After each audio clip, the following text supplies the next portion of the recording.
Hello कर कशा आहात तुम्ही? मी प्रेरणा. आजीच्या गोष्टीच्या चॅनेलवर तुमचे सहस्र स्वागत होतो. आता थंडी येत आहे, थंडी पडत लागली आहे, त्यामुळे पौष्टिक काहीतरी खावंसं वाटतं. तर आज मी पौष्टिक सूप करणार आहे, ते पण मल्टीग्रेन पिठाचं.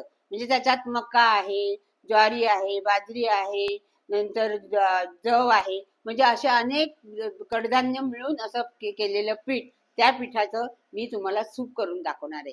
त्याला काय काय घ्यायचं, चला तर किचन मध्ये.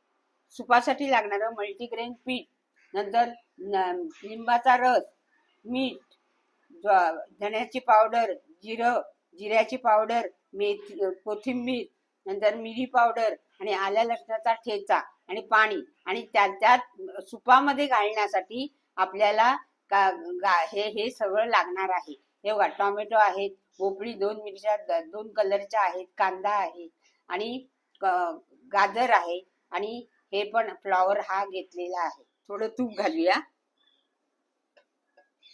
तूप गरम झालं, जिरं घालूया. जिरं तडतडलं की हा मिरचीचा ठेचा घालायचा. ह्यात कांदा घालायचा. थोडासा हे करायचा, जरा मऊसर करायचा. नंतर हे सगळं, ह्याला फ्लॉवर नाही म्हणत, ब्रोकोली म्हणतात.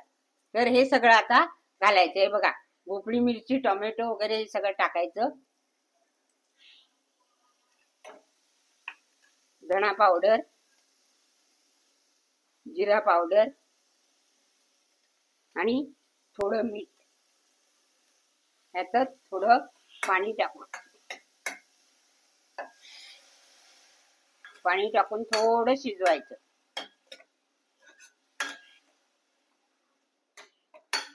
बघा, ह्याच्यात थोडं पाणी घालूया आणि आता पीठ घालायचंय आपल्याला. हे बघा, आता हे पीठ घेते, 1-2 चमचेच घ्यायचं, कारण ते नंतर घट्ट होतं. हे बघा, पाणी घालायचं. ह्याच्यात पाणी घालूया अजून थोडं. आणि आता ही भाजी शिजत आलेली आहे. आता ह्याच्यामध्ये हे टाकूया ह्याच्यात, कारण आता ओली मिरची घातली आहे ना, मग हे लाल तिखट वगैरे घालायचं नाही. हे बघ,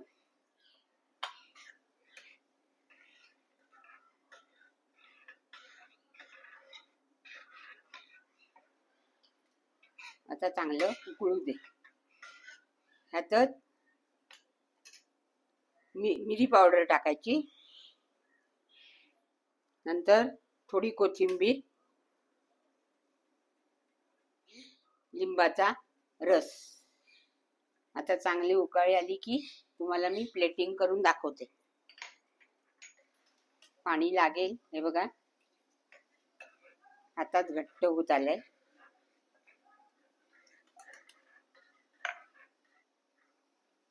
हे बघा, सूप तयार. या खायला, प्यायला गरमागरम. मी आता तुम्हाला सर्व करून दाखवते. पौष्टिक मल्टीग्रेन पिठाचं सूप तयार. या प्यायला. अगदी गरमागरम, आपल्या घरच्या घरी असलेल्या वस्तूंपासूनच तयार केलेलं आहे. काही आणायला नको आणि झटपट होणार.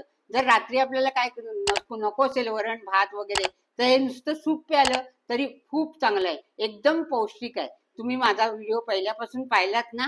आवडलं ना तुम्हाला? घरी करून बघा आणि माझ्या व्हिडिओला लाईक करा, शेअर करा, सबस्क्राईब करा आणि कमेंट्स करायला विसरू नका. आणि तुम्ही केलं की नाही ते पण मला सांगा. बाय.